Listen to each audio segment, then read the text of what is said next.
And a very good morning, a very good morning, everybody, and welcome in to another edition of the Pass and F Sports Show. I'm your host, James Scorza, with you, and with me, as always, is a group of companions on a very important Saturday afternoon, or Saturday morning.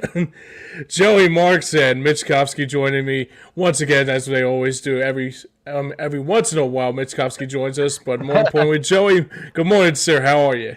Good morning, James. Good morning, Mitch. There's a lot to unpack on this Saturday morning, but first, before we get into that, Mitch, how you doing? It's only been less than 24 hours since we last talked. Yeah, long time no see, pal. How you doing, brother? I'm doing good, man. I'm doing good. Fly like an eagle on Stream Pug Sports. PA doing great, so we're doing that. Got another live stream after this. Got another one after that. Just doing my thing. Yeah, we gotta do our thing too, man. It's only the reason. It's only the reason why we always talk about it. But we got a jam-packed show to join here today on this very important Saturday. We got the Flyers Night One recap of the NHL Draft, Sixers Draft recap as well, as that was on Wednesday into Thursday, and also we got a Phillies reality check that the Phillies probably would need to do, especially last night after winning 13-0. Honestly, I cannot for the sake of me get this team, but we'll dive into that and so much more along the way. But Joey, got a jam-packed show on our hands, so simply put, where do we begin? Well, I'll tell you this right now, James, to kind of give a teaser. The idea of what this Phillies team is, we're going to get into that later, but man, it's not just a head scratcher, but it makes you feel like you're Daffy Duck, like and Bugs Bunny and rabbit season, duck season, rabbit season. So we will get into that later, though. Wednesday and Thursday we had the NBA 2025 NBA draft. And I'll be honest, like me and Mitch have had a conversation. Hell, me and you, James, have had a conversation of whether Daryl Morey can turn this franchise around and what it's going to look like if he were to. Well, two new players came onto the 76ers roster, and I'm starting to understand more and more where Daryl Morey is kind of leaning his the team's presence, so to speak. I think a lot of it has to do with leaning into what Nick Nurse does well as a head coach. Nick Nurse is more of a defensive-minded head coach. Well, Daryl Morey stuck with that perspective and drafted two stout defensive players to be able to shore up the defense of this 76ers. So we're going to break down them one by one. So first, VJ Edgecombe. This is a guy that is, not going to blow up the scoring stat sheet, but he was one of the best defensive players in college basketball. This is a guy who I am not entirely certain is going to fill up the stat sheet, but it reminds me a little bit of the Matisse Thybulle draft pick, but with a higher ceiling. Because unlike Thybulle, VJ Edgecombe can score. It's just he is a more athletic defender from point to point, a typical 3-and-D guy. So Mitch, I'm going to ask you first. What's your impression of the 76ers drafting VJ Edgecombe with the third overall pick? So I'm gonna be honest here. VJ Edgecombe was second on my big board. If you guys don't know, I cover the Sixers heavily on my channel. I do everything from top to bottom. So VJ Edgecombe was not my number one pick. I honestly wanted Ace Bailey because he was the better fit. But thank God we did not go that route because if you guys know, and he's still dealing with all that stuff in Utah. But other than that, VJ Edgecombe was a great pick. It was 1A, 1B for me. He's just athletic, best athlete in the whole draft, best defense, especially perimeter on the defensive side of the ball. And you guys know we're not good on the defensive side in the backcourt with Darren McCain and Tyrese Maxey. They're a little too small, so Edgecombe adds a little more to that, especially on the perimeter side. And there's actually talk of him being the third.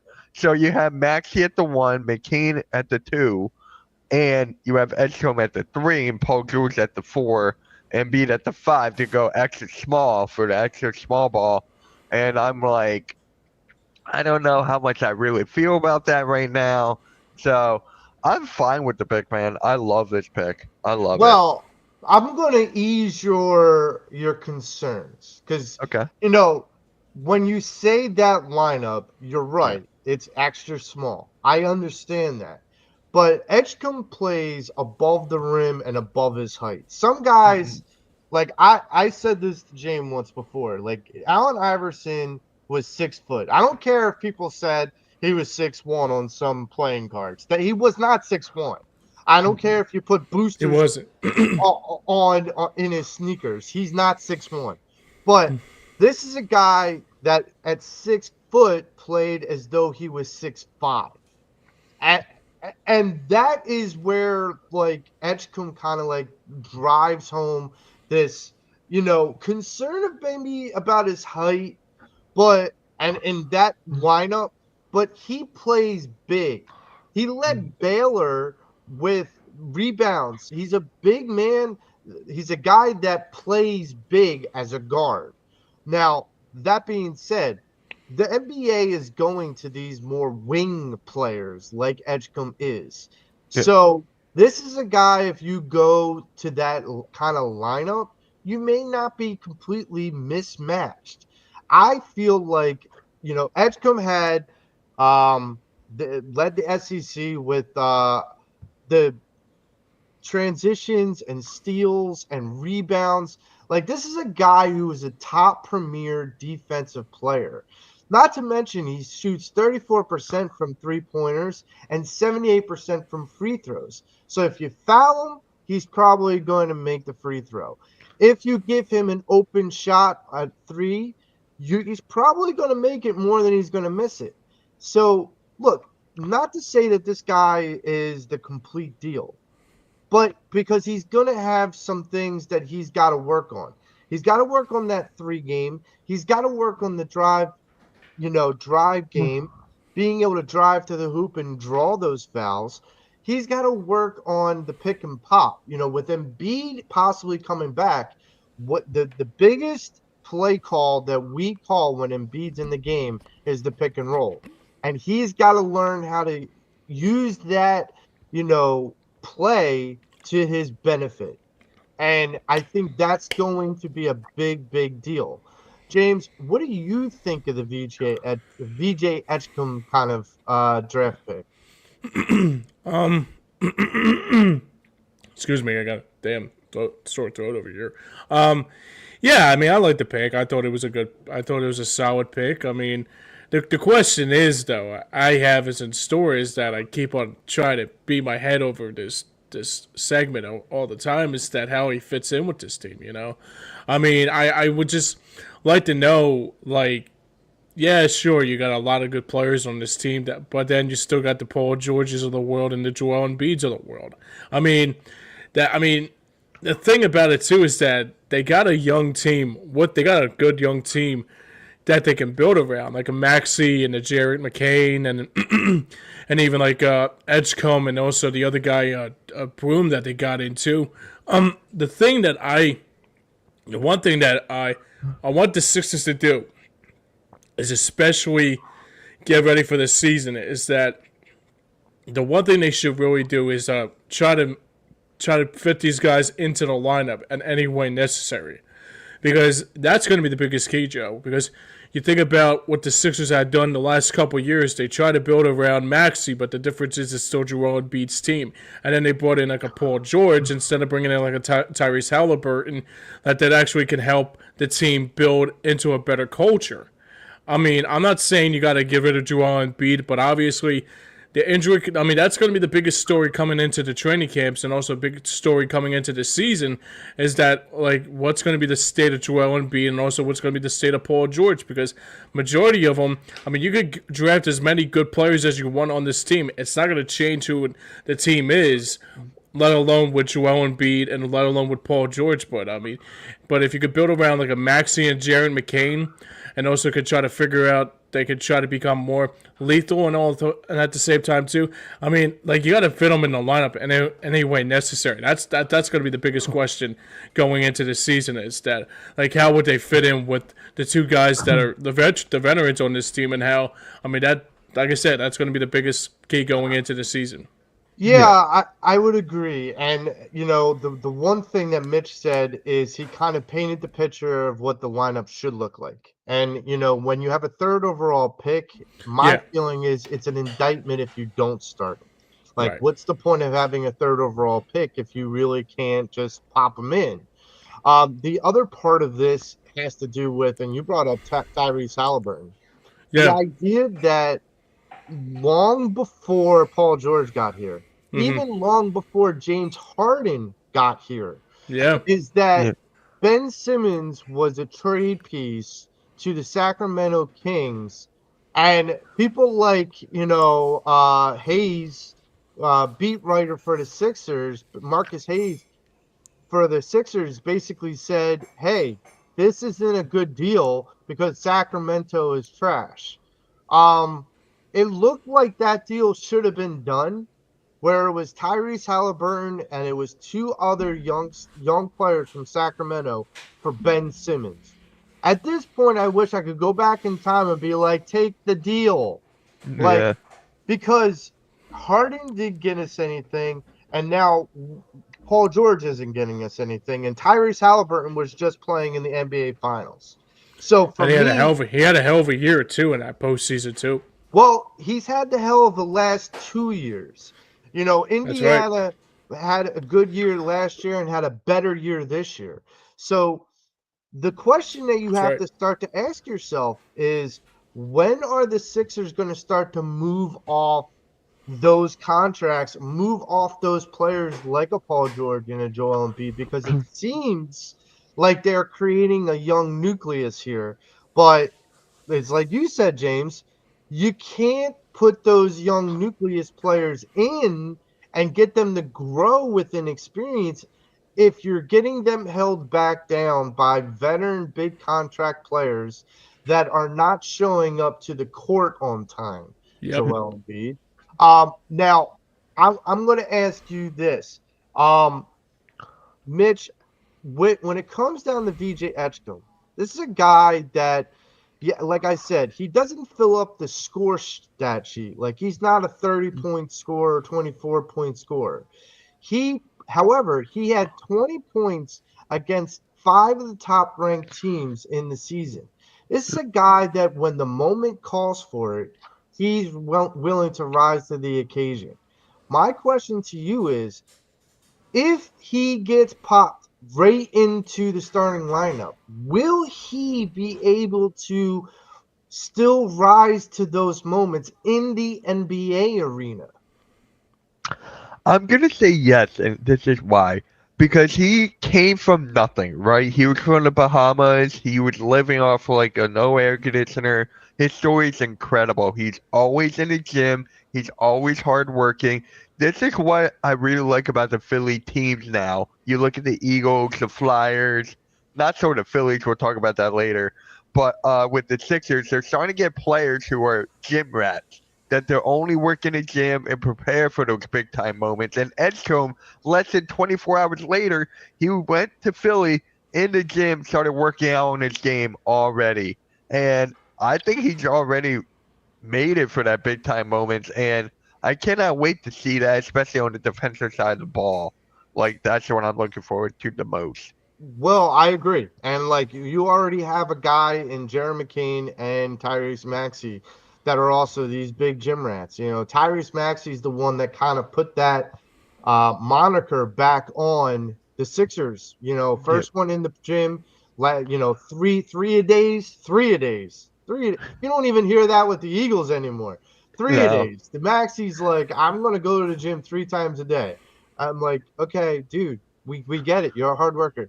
James, with that being said, with Etchcombe being the hard worker, McCain being the hard worker, Maxey being the hard worker, all these guys being the hard workers and gym rats, does that rub off? Can you teach an old dog new tricks? Will that kind of mentality rub off on someone like Joel Embiid and Paul George? It should actually give them a reality check more than anything. I think that's the most important thing. Because you think about the times when you think about like you even just brought up like the gym rats, like the Edgecombs and even like Maxey and the list goes on and like a Jared McKay too. But I think the thing that that what Embiid needs to do this year is to say, okay, these three players that we brought in are hardworking and they really want to be close to the vest of trying to be what they can be. Maybe that should be a wake-up call for Joel Embiid. Maybe that should be a wake-up call for Paul George too to step up their game a little bit. Maybe it won't because that's going to be the biggest. I mean, I like the picks. Don't get me wrong, I do. I don't want to say like I disagree with any of you guys are saying because you guys are making really good valid points. But does this change the Sixers to become a better team in 25-26? It could, but it's going to be like at the same time, it's like who's going to be that guy that's going to take them there? I mean, that's going to come down to Paul George, and that's going to be coming down to Joel Embiid. I mean, look, if you got rid of Embiid and Paul George, and say, for example, you build around like a groom, and then you build around these like key component players that you brought in from the draft, I would be like, yeah, you know what? Maybe the team is going in a positive direction, and also maybe that little bit of a trust the process mode. Actually, the process will be a little bit positive than more negative. I mean, I don't know. I'm not entirely sure how they will fit in because of those two other guys that are continuing to be the backbone of the Sixers. I don't want to speak for Mitch, and I'll let you get your point in a minute, Mitch. I don't want to speak for Mitch, but I don't ever want to use the phrase "trust the process" ever in Philadelphia. I don't care. I'm with you. I'm with you. I hear you on that, man. Like I don't want to use it. It's like Voldemort. I don't want to even like that phrase shall not be named in this city ever again. Trust the process is dead. Listen, I was a big trust the process person. But I'm over it. Well, let me ask you this too.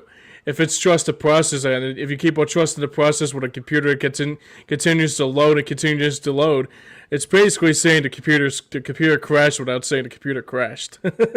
No, when that happens, that's when Joe takes the computer and throws it against the wall. Exactly. It stops loading. But Mitch, you were going to say something? Yeah. So what James was saying about can you trust all these players with Paul George, Joel Embiid? I'm going to say no to that. Right. Because Joel Embiid with his health, you don't know where that's going to end up. Paul George with his podcasting, he's already back on there talking trash about Ace Bailey, so he brought that back up. But here's the thing that not a lot of people are talking about. The Eastern Conference is wide open for the taking.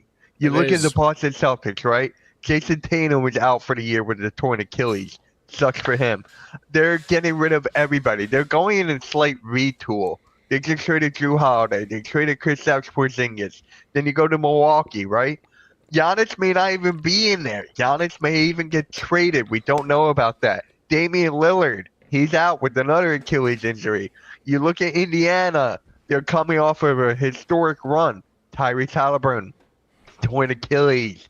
Miami Heat, you get that team going on. So there's a lot of teams that are weak in the Eastern Conference. So this is the time for the Sixers to take it, but I still don't believe them because we're not always healthy. So that's the thing. So it's wide open for the taking, but are the Sixers going to take advantage of this opportunity? Yeah, I agree. That's the thing I take out of it too, Mitch, is that you think about it. I mean, like you basically said it best, is that the East is wide open. I mean, this is like your time to take the money and run without saying take the money and run. I mean, the thing is that you should actually come into the season like, Boston's rebuilding. There's another chance that there's a lot of players. I mean, they're going to be out with Achilles injuries too and all that too. But like even like, there's an Oklahoma City Thunder fan checking in. Yeah, my guy Arku, that's his name. Oh, okay, Arku checks in. Says, Mitch, I don't trust the Sixers either, my friend. LOL. But by the way, congratulations on your NBA title, my friend. So, I mean, you got a good talent up there with SGA, man. You got a lot of good talent on that team. I gotta say right now, it's probably one of the best NBA playoffs I could ever remember. That is Stanley Cup playoffs were really the best, without a doubt. But the last thing I'll say about this too is that with the Sixers, it's just that that's gonna be one thing that's gonna be holding them back is that they could take that Eastern Conference if they wanted to, but the problem is that I think somebody else checked in this. You know what? What is up, Graveyard Ship? What is up? Oh yeah, this guy. Okay. I sang you the first one. All right, sounds good. Okay. Well, I mean that's going to be the most important key here, especially what they're going to look like. I mean, like I said, they can take that Eastern Conference if they wanted to, but if they wanted to so badly, I mean, it'll be interesting. It'll be interesting to see. I mean, the Celtics pulling of basically a Michael Jordan last dance, but after winning that title was kind of surprising to see. They got rid of Porzingis and Drew Holiday. I was saying to myself, I just watched the Last Dance sequel. I said to myself, it's kind of like what they did back in 1998 after not going for their seventh elusive title. And then Michael Jordan talking about we could have won our seventh title if our GM or if our president wasn't such an asshole. So, and here's the thing, James. The only difference that I would say with that comparison, that analogy, is that it's like you just said. The Bulls had 6 titles. Yeah. The Celtics only got 1 out of everything that they have had. Well, and this goes back to me and you and the old crew when the everyone was like, "Oh, the Celtics are gonna win. The Celtics are gonna win. They have Kyrie Irving and this guy and this guy." And I'm thinking to myself, nah. Like the Celtics are in some ways like the Mets, where they can have all this talent and not know what to do with it. Now, look, they put it all together. Don't get me wrong. They put it all together and got a title. I'm not taking that away from them. They have really talented guys. I am envious that they have Jason Tatum, and I will forever be envious that they have Jason Tatum, and we don't.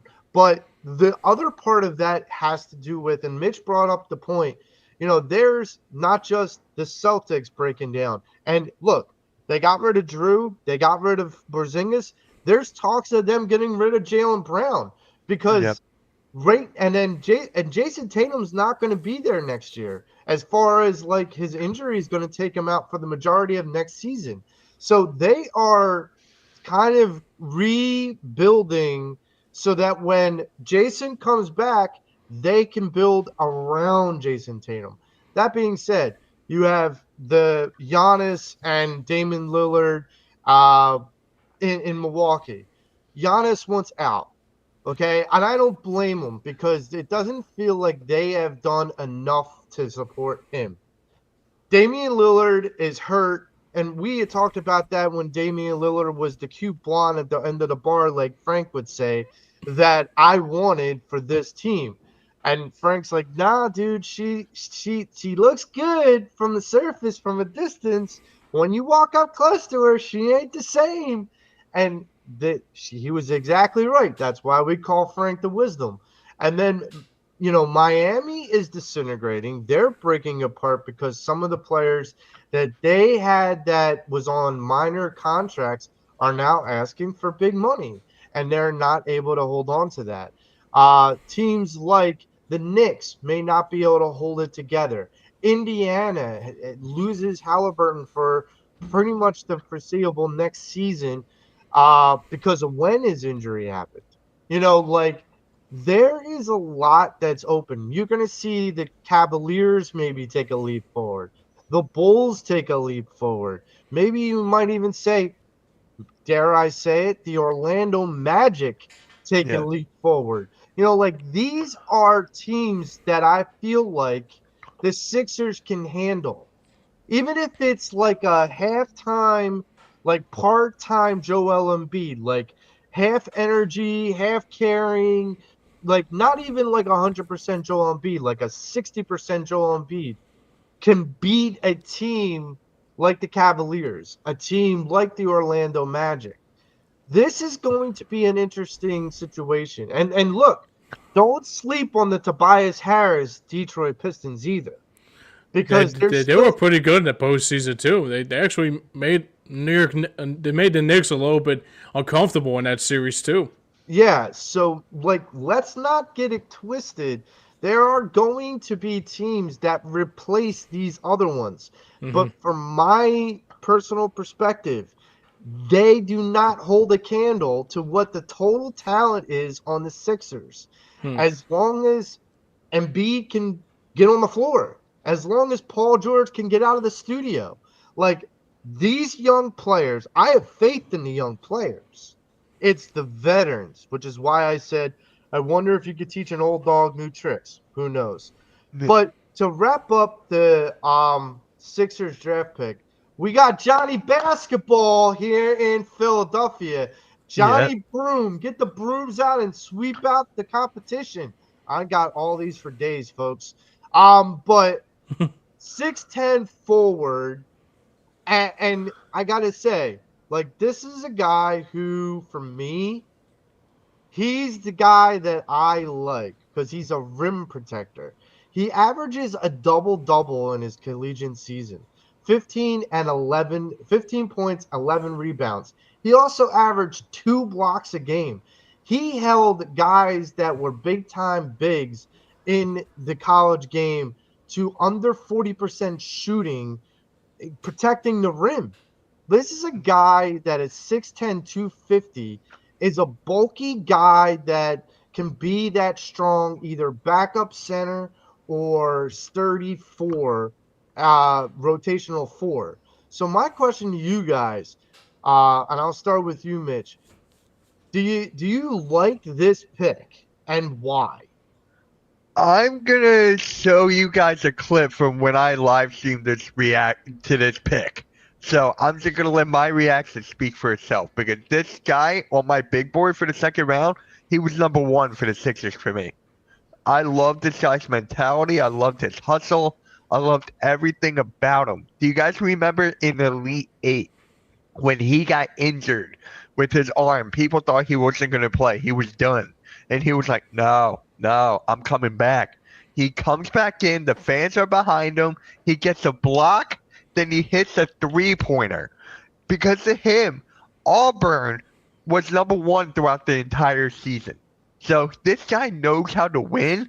There are Sixers, quote-unquote, analysts out there that don't like him because his vertical is not that good. He's not that athletic. And I'm just like, can he score? Can he just get to the rim? He's 66% around the rim. And for me, that speaks volumes. Is he good at free throw shooting? No. Is he good at three-point shooting? If he's open, he will knock it down. He will knock it down. So for me, I love this pick. So let me just show you guys my reaction real quick, because this is you guys are gonna laugh here. So let me make sure there, and let's go. Hold on. Yes! Oh my God, yes! Broom! The guy I wanted! Oh my God! Wow, I called that shit. I fucking called that shit. Oh my God. We got a big. Yeah. Wow. So you got I don't know which reaction's better. The AJ Brown or the Johnny Broom reaction from Mitch.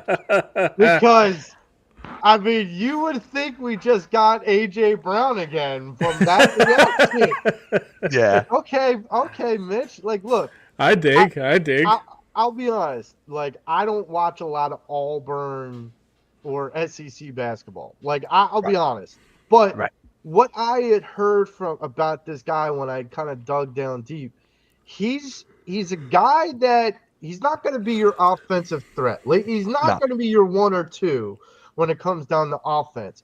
But when it comes to defense, he's going to be your rim protector. And I remember there was a guy that the Sixers drafted a couple of years ago that I loved. And I was so pissed that we traded him away because I loved what he brought to the table. And that was Nerlens Noel. I loved that Nerlens Noel could block anybody on any part of the court. I literally was like, it's a block party anytime Nerlens was on the court. I love that. I feel like this guy can do the same thing. I just want him to block. I just want him to rebound and block. That's it. He doesn't need to shoot all this. Shoot 10 times a game, dude. I don't care. If you get 10 rebounds and 2 blocks a game and you score 5 points, I'm good. I can live with that because everyone else on this team should be able to fill it up points-wise. I mean, look. You got Evans, you got Grimes, you got Maxey McCain, you got George, you got Embiid. You got even Bona, who I think is going to play a bigger role this coming season. And then, Mitch, I'm going to have you help me out with this one because I can't remember what his name is. The guy who was a free agent, foreign guy, Yabusele. Oh, Gershon Yabu. Yabo. Yeah, so I think he's coming back, or they're trying to bring him back. Those things are going to matter, and this guy's gonna fit in. Look, not to bring a current wrestling thing in, but you gotta get in where you fit in. Right. And so this guy's got to get in where he fits in. Yeah. But for me, go ahead, bitch. But for me, this is where I don't know if you guys know this, but Sixers picked up, or Andre Drummond picked up his player option. We're stuck with him for $5 million. We got him, and the Sixers just gave a 3-year contract to Justin Edwards. Justin Edwards just got paid, so that was a great move. I love Justin Edwards, but Drummond is still here for another year. So that shows me that Yabu is pretty much out of the door. Because you can't afford him and Grimes is a restricted free agent. So for me, it's like, is Yabu actually gone? I don't know.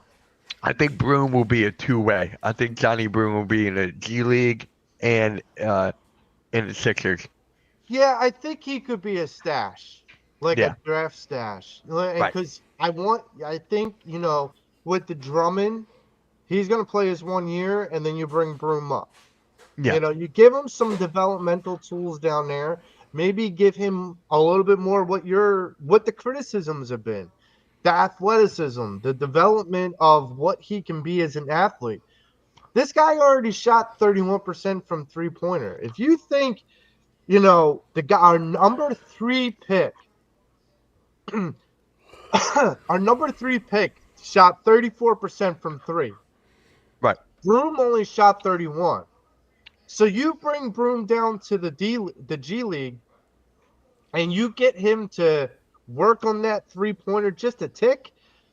All of a sudden, this guy goes from 31 to 36 or 38. As a 6'10 guy, he shoots better than Ben Simmons ever did. So anyhow, not hard to do. No, it's not. I'm kind of giving him a low ceiling there to kind of jump over. But before we go on, I want to say it's golf season, and a lot of those basketball players are golfing. Last night, the Flyers had a draft pick, and the first pick that they had in the sixth overall pick was done by Charles Barkley. Charles Barkley loves golf, and if you want to get all your latest and greatest golf equipment, go to our friends at PGA Tour Superstore. James, tell them more about it. Yeah, Joe, today's show is sponsored by our friends over at PGATourSuperstore.com. It's time to level up your golf game with PGATourSuperstore.com.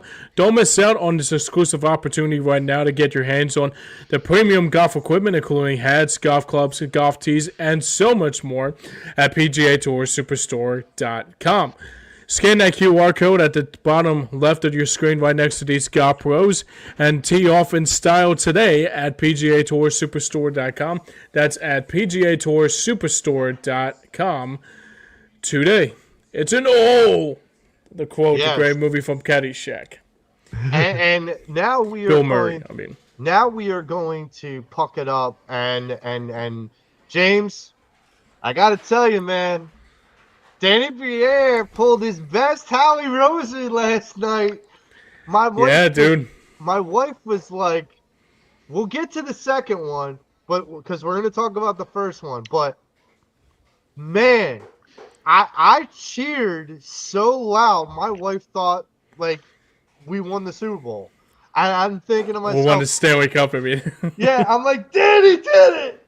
Danny pulled the trigger. Anyhow, good on Danny Briere, and there's still a lot of work to come. But let's get down to brass tacks. Mm-hmm. Porter Montoni. I'm butchering your name, and I apologize.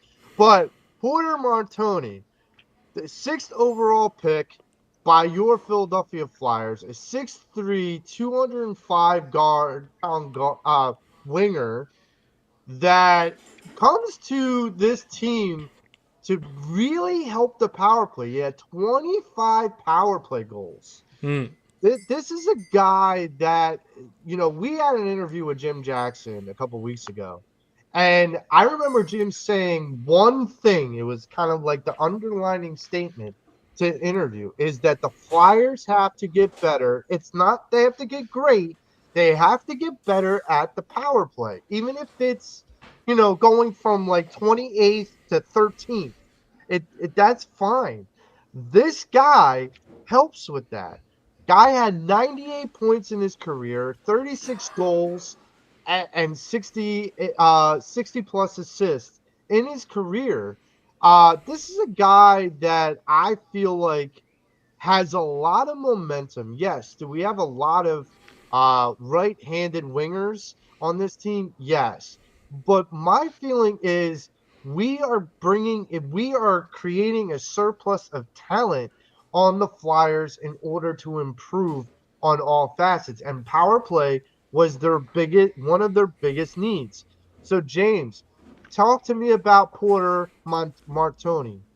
Well, the thing that sticks out to me the most, and before we get into my opinion, Chad Schrader checks in and says, "What's up, James, Joe, and Mitchy Poo?" What's up, Chad? Good to see you, buddy. Chad, come up with another joke that millions of people have not said. Because you're like, dude. Wow. I barely knew Mitch, and I called him Mitchy Poo. I probably didn't even have the right to call him Mitchy Poo. Like, everyone calls me that. It's like not new anymore. Come up with something.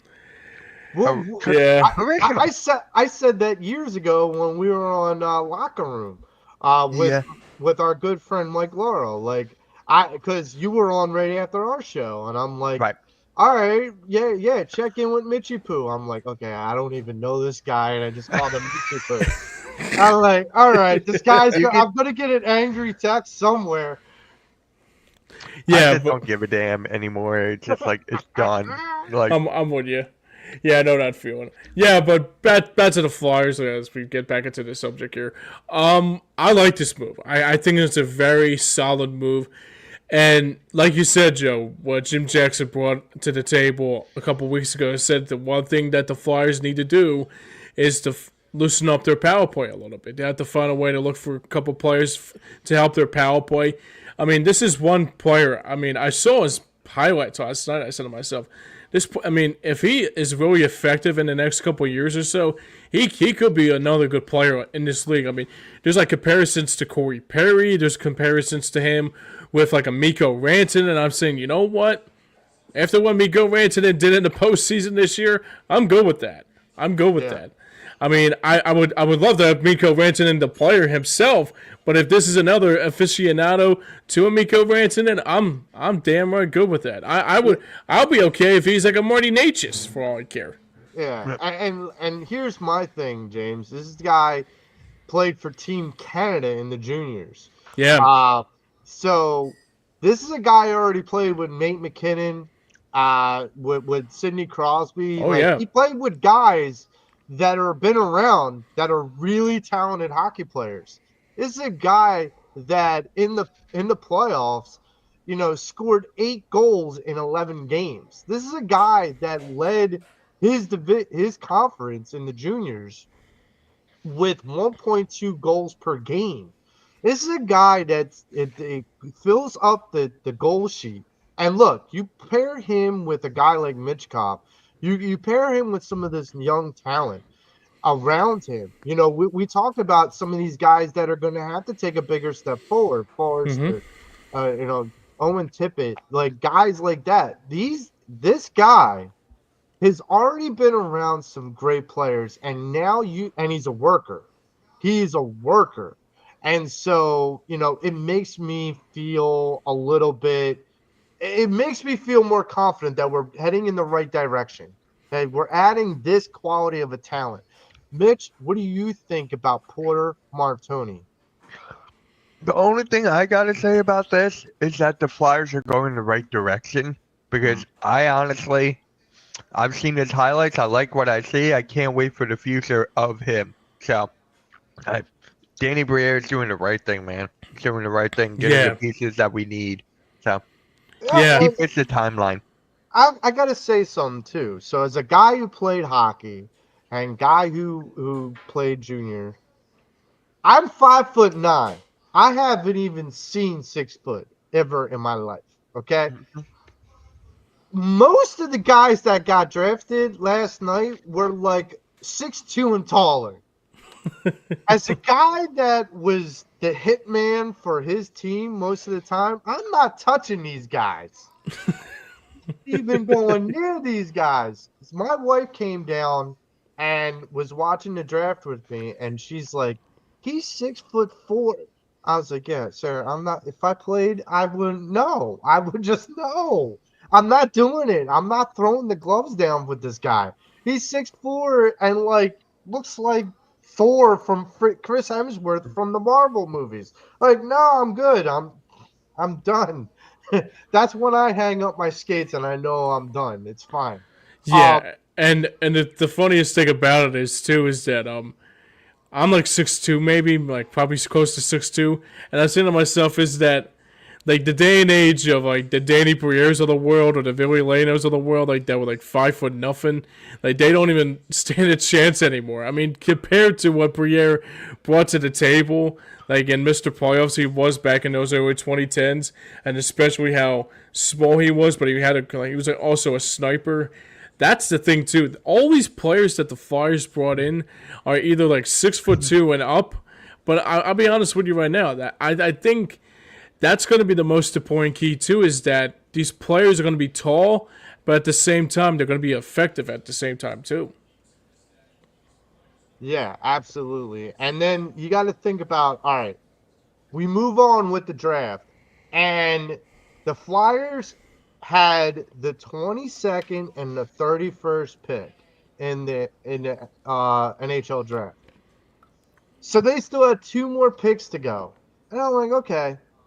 And then the Penguins come up at 11, and they pick their player. And they also had back-to-back picks. They had picks at 11 and 12. And everyone on the panel was like, well, they're probably not going to pick at 12. They're probably going to trade that away for more picks. I'm like, thinking in the back of my mind, when I heard that from the panel, I'm like, well, you do have 2 first-round picks there, Danny. That you don't need to pick 2 players. We talked about it again with Jim Jackson. They came in before the Seacrest trade. They had 7 picks in the first 2 rounds. I said, Jim, are they going to draft 7 players? He's like, probably not. Right. And I'm like, okay, so they got Seacrest, and then you got to look at it like, all right, you have 2 picks in the first round, Danny, and Pittsburgh is literally putting a billboard out there saying, we're willing to take offers for the 12th pick. Danny Briere pulls off the Howie Roseman and says, we're going up to get our centerman, Jack Nesbitt. And this guy, 6'4", 185 pounds. This guy had a 51% face-off winning percentage. This is a guy that may not have filled up the stat sheet as far as goals and whatnot, but he had 21 goals down the stretch. of last season. So one of the things you got to kind of keep in mind, the Flyers needed a centerman. He's left-handed. He's got a good winning percentage off the faceoff, and much like Martoni, he's good on the power play. James, Jack Nesbitt, first off, what was your reaction when Danny Briere traded up? And second, what was your reaction about drafting Jack Nesbitt? Well, to answer your first question, I think the one thing that really surprised me the most is that he actually traded him with the Penguins. I would have thought the Penguins would have been. I didn't know the Penguins were that steep a thing. Yeah, I would have. I mean, it's kind of like the Cowboys a couple of years ago that we traded with the Cowboys, and then we got Devontae Smith out of it with the. What was it, 2021? No, So we traded with the Giants ahead of the Cowboys. right. Yeah, that's right. Yeah. I forgot about that. But the thing that sticks out to me the most with Nesbitt is that there was a lot of I looked up the mock drafts to see where he was going to. It felt like I don't know what overall pick was the LA Kings with their overall pick, but they had him as one of their top picks in that draft that the Kings was going to get in that NHL draft. I said to myself, you know what, too? If he's a good player, Nesbitt, to me, I think is going to be one. I think there's people comparing him to Ryan Getzlaf. I think it might be, or maybe another. I'll be good with that. Who did I hear? God, I'll think about it in a minute. Mitch, what do you think of? I like the move too. What Danny Briere did to trade up, and B, what do you think of Jack Nesbitt? Hey, I'm no hockey expert. I don't pay attention to a lot of hockey, but all I can say is this guy checks all my boxes. It's a guy we desperately need, and the fact that Danny Briere took a shot and traded up to get him with Pittsburgh, this guy is ruthless, man. Danny Briere is like, you better not pick up the phone when Danny Briere is calling. That's exactly what I'm getting. I'm not going to lie to you. What other GM in Philadelphia has that problem? Not Daryl Morey. I'm going to tell you that right now. Harry, I'm going to give you an offer that you cannot refuse. I tell you this, Danny, I'm going to give you an offer I cannot refuse. And I love that, when they did the interview last night for Jack Nesbitt, because they did this thing where they did like the Zoom call or whatever, with the general manager and the management. Danny Briere and Keith Jones were there.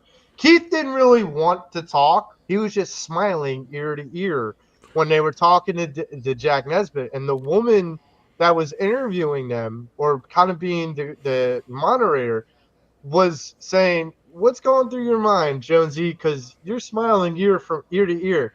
And Jonesy just said, "He just looks like a Flyer. Like, he just looks like a Flyer." And that's enough for me. This is one of the things that we can relish in as Flyers fans, James and Mitch, is that this team, from management to coach, you got Tocchet, Briere, Jonesy, LeClair's in the front office. You got guys that have given their blood, sweat, and tears to the orange and the black. Mm-hmm. They wear it on their shoulder. They wear it in their heart. Mm-hmm. When these guys come walking in the door, if you don't have it, there's the door. Right. That's why a long time ago, with Cutter Gauthier, when he didn't want to be here, Keith Jones was like, "There's the door. Don't let the knob hit you, brother. Like, I'm not gonna keep you here. If you don't want to be here, the Flyers don't want you here. That's as simple as it is." And that's why I like what direction the Flyers are going in with all of this. I do too, man. But before we go any further here, I remember when Jonesy and Danny Briere came into the fold of the Flyers, and everyone's saying, "Oh God, another former Flyer, like and the list goes on and on about that too. But then the Kota Gutierrez trade happened, and I said to myself, you know what? I'm glad they are not trying to groom him and try to think he could be something. Once the thing was starting to become toxic and also to become very, very stale, they got rid of him right away. They said, you know what? We don't want the headache. We don't want the aggravation. They saw something like in a way, it was kind of like what the Hassan Reddick thing with the Howie Roseman thing was a couple years ago, and they saw something bad happening, or like the C.J. Gardner-Johnson thing, or maybe like a Bryce Huff thing. Like they saw it right then and there. It's like, this is going to actually torment the locker room. And you know what? When they did it right then and there, and also when they figured out like this was going to be a cause for concern, then the thing that I applaud Howie, and I also applaud Howie too, but I also applaud Danny, and I also applaud Jonesy, that they saw something that was something was toxic, and they got rid of it right then and there before we go any further here. But I gotta say right now, they're doing an admirable job more than anything, and I think that's the most important key. You know, Mitch, I'm going to ask you this because you brought it up. So you opened the door. I'm just going to walk through it. So when Danny Briere calls, other GMs are starting to get the idea that I don't want to answer the phone, much like Howie Roseman. In the Eagles locker room, we talk about culture. We talked about it yesterday. We've been talking about it for months. Mm-hmm. The culture that the Eagles locker room has because of management, ownership, coaching, players that they select, all of that from top to bottom in the organization.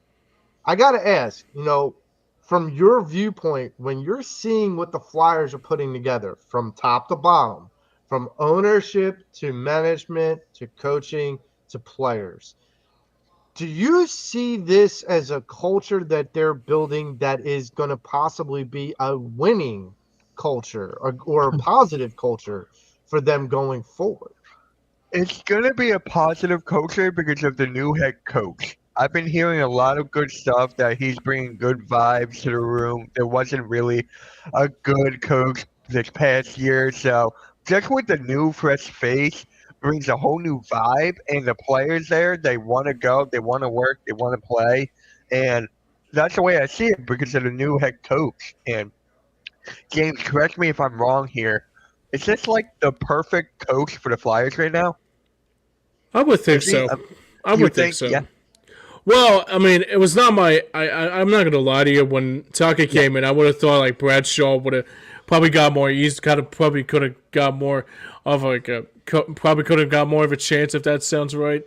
But at the same time, I think the other thing that I was really happy to see last night, especially, and also probably the one thing I liked about what Rick Tocchet said in the first presser when he was with the team, he said, it's like it's going to be a different team, but at the same time, maybe the reason why he came in here was because he wanted to bring another winning culture here, kind of like what Laviolette did, and probably what Ken Hitchcock did, and also look, I like Torrance. I thought it was a great hire to begin with, but the problem was with Torrance is that his message started to get a little stale after the benchings of the Mitch Kofs and also the benchings of the Rustos once in a while.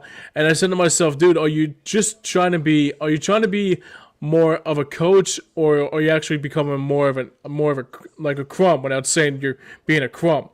But the thing I'm glad that he brought a winning culture back at 23-24 that could have got the Flyers into the postseason. But then last year, I started to see some flaws with Tortorella. But then I think this is probably like now the Flyers could do is that, especially with this team that they got now, like the Zegrises of the world, and even like a young talent that they got now with Michkov, and the list goes on and on too. I mean, that's going to be the most important key in this game here this year is that I think he's going to be more of a team's coach and also a player's coach to help to get the team where they're going to be at. And hopefully this year will be a start to that too. You bring up a really good point, James, in the sense of Torts. And he not just the messaging, I think, was stale, but I think when you bench Michkov and Rusto the way that he did, was it for their benefit or his? Was it for their ego or his? Like, that's the question I got to ask. That's a good question. you're going to respect me, meaning that's what Tort's saying. I'm not doing this to punish you. I'm doing this to set an example for everyone else to look at me with power. And a coach shouldn't have to do that. No. Like, a coach should already have the power and respect of his players. And if you have to do something to just reinforce that in your mindset, that's a you problem, not a us problem. And Well, that's where I kind of agree with you in the sense that his messaging got stale. well, the thing that I was really bothered by, at first I was saying, okay, the Mitch Cobb benching, maybe it's just to show him a little bit that the apple's not too far from the tree, without saying that.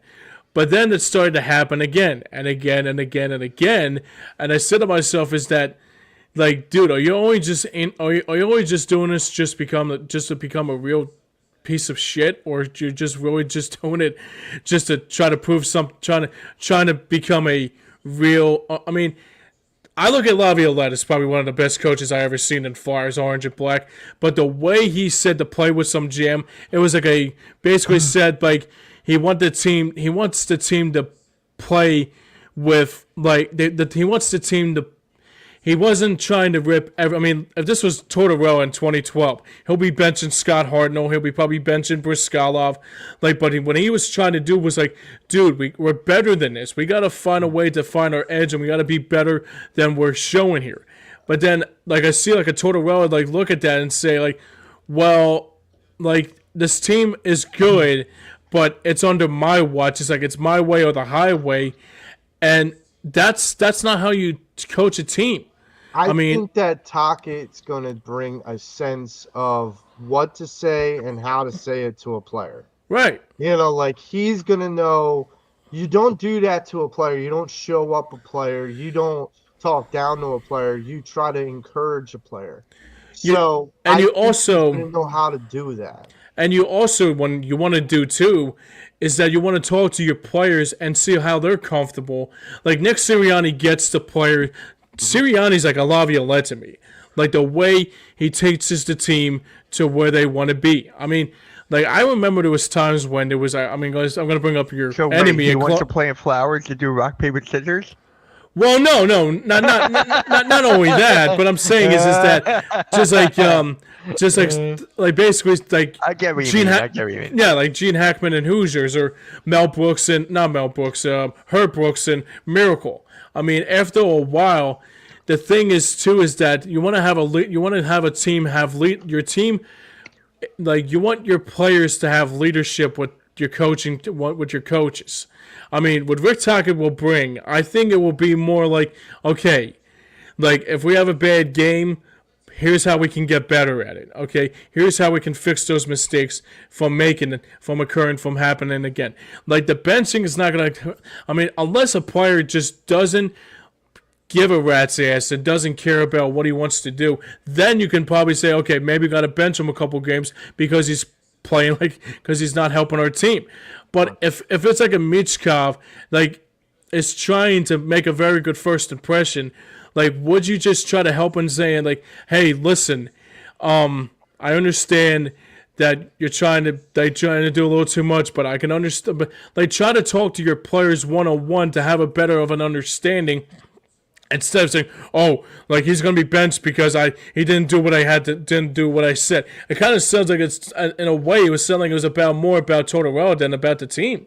Yeah, and you know what? This is why I feel like someone like Rick Tocchet and just the people that are there right now, they're the guys that are going to monitor all the things that these players are doing.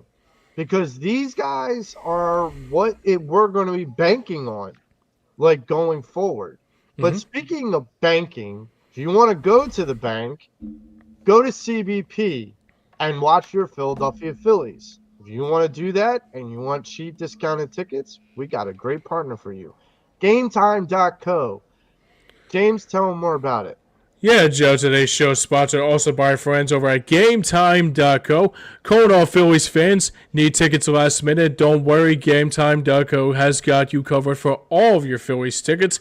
You can check out your seat view before you buy and get on and snag on great discounts along the way and so much more at GameTime.co.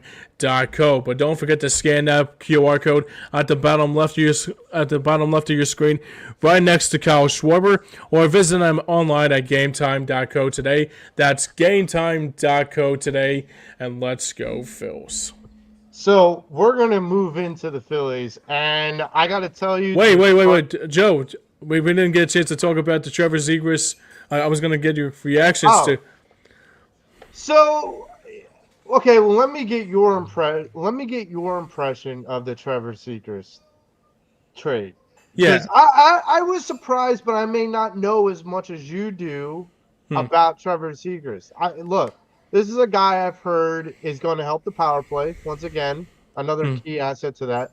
But my question to you is, what was your first impression, and what do you think Trevor Zegras is going to do to help the Flyers next season? Well, I would say this. This will kind of sound cheesy, though. I know we got to move on here, but I'll make it this really quickly. I used to think he was a little bit of ahead of himself in the game because like all the stuff he was trying to do with those like kind of like ESPN top 10 spinning nickels on his forehead kind of stuff. I used to hate that, man. I'm not even gonna lie to you because I said to myself, it's not a video game. It's an actual hockey game. Why are you trying to make it into a video game? And then I watch it again and again, and I'm saying to myself, man, you know what? Maybe this is somebody that the Flyers desperately need to try to give them a little bit of a like kind of feel like they have with Danny Briere in the early 2000s, from the late 2000s, and that Mr. Poyos feel. Like maybe that atmosphere of like crashing and then try to make like into a video game will probably make the team a little bit better. But overall, I like the move. I mean, the more I think about it now, I say to myself, the more I like it. I think it's probably what the Flyers need, especially to try to help Matvei Michkov to help his game out a little more, and also to help out the power play a little bit more too. But the good thing about it too is that him and Jamie Drysdale are really close. So that's going to be the most important key here too, is that like that power play, regardless of who's going to be on that power play, either Michkov, Zegras, Rusto, or even Drysdale, that's going to be the most important key here. I'm going to be looking forward to what he has in store, and hopefully we'll probably see him on SportsCenter, and also the spinning nickels on his forehead will probably be more of a positive than a negative, more than anything. Yeah, absolutely. I'm hoping so. I mean, look, if he gets your blessing of like things to go forward, I'm all for this. Yeah, dude. Because I guess my only concern would be that he's only got 1 year left. So you're kind of in that same situation of, okay, we need to extend this guy because if he's going to be a key part of this future. Now, look, he's still young too. So like there's a part of this where he could be part of that nucleus. My question to you to wrap this up is, what do you think about what we had to give up to get him? Did we give up too much? Nah, I don't think so. I mean, Ryan Poehling was a good player. I mean, he was a good third, fourth liner, but he wasn't like Max Talbot here. I compared him to Talbot once in a blue moon, but yeah, I mean, he was good. I mean, I thought he did his job. I mean, but at the same time, I mean, it's not that we gave up a lot for him. I would have thought maybe when you give up when you try to get like a Trevor Zegras Sr., I would think like, okay, maybe you have to give her like Rustalainen, maybe you have to give rid of like another player here and there.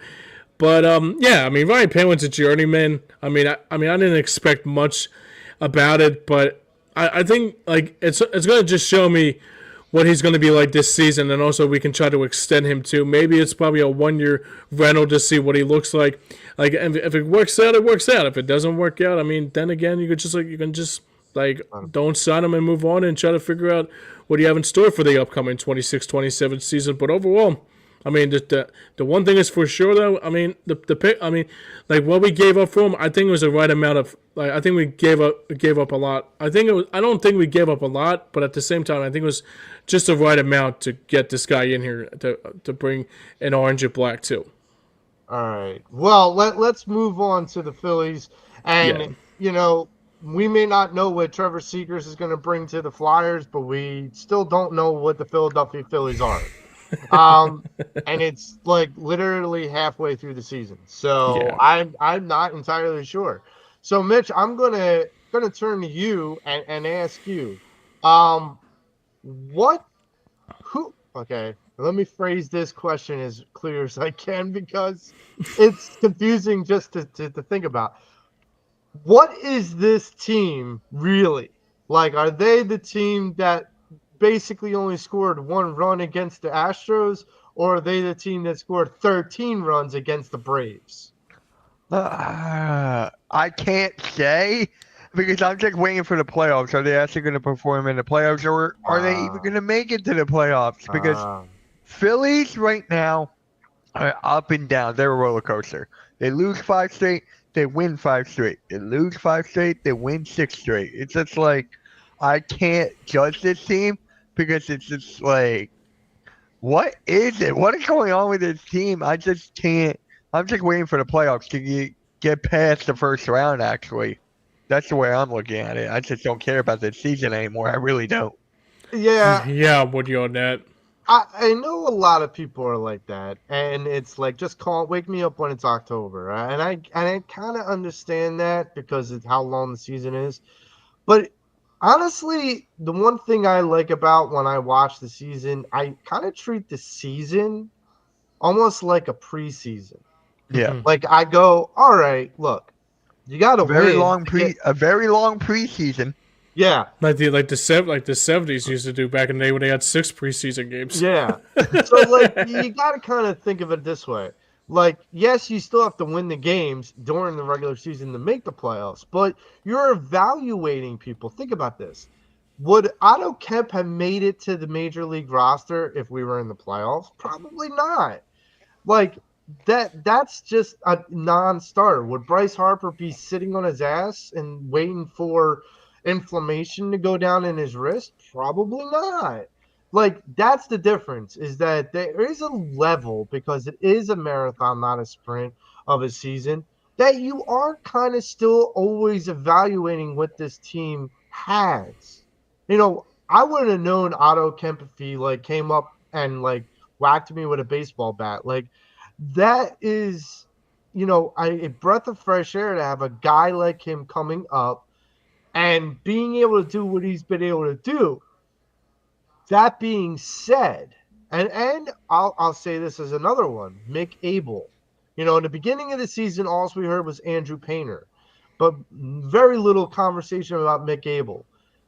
Mick Abel has come up here and really pitched well. Has he pitched well throughout his starts? All of his starts? No. But he's done enough. I mean, he got the win last night. So here's my thing. I think the Phillies are more what they were against the Braves than they were against the Astros. I think the Astros, like the Diamondbacks, have our number in some ways. They have pitching that just never seems to go away. I mean, they seem to be like the Braves in the 90s, that they just keep rolling out pitchers one after the other. And it's like, really? Tom Glavine, Schmaltz, Maddox, like, okay, we get it. You have pitching.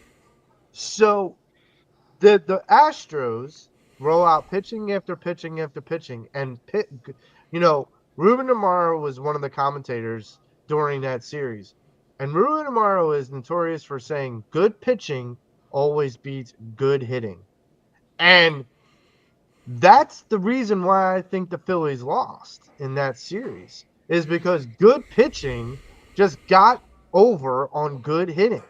I feel like the Phillies can be good hitters. But if you have good pitching, you're in a lot of trouble. Yeah. And that's where they have to figure out, what do I do to neutralize the pitcher? My question to you, James, Hmm. what is this team?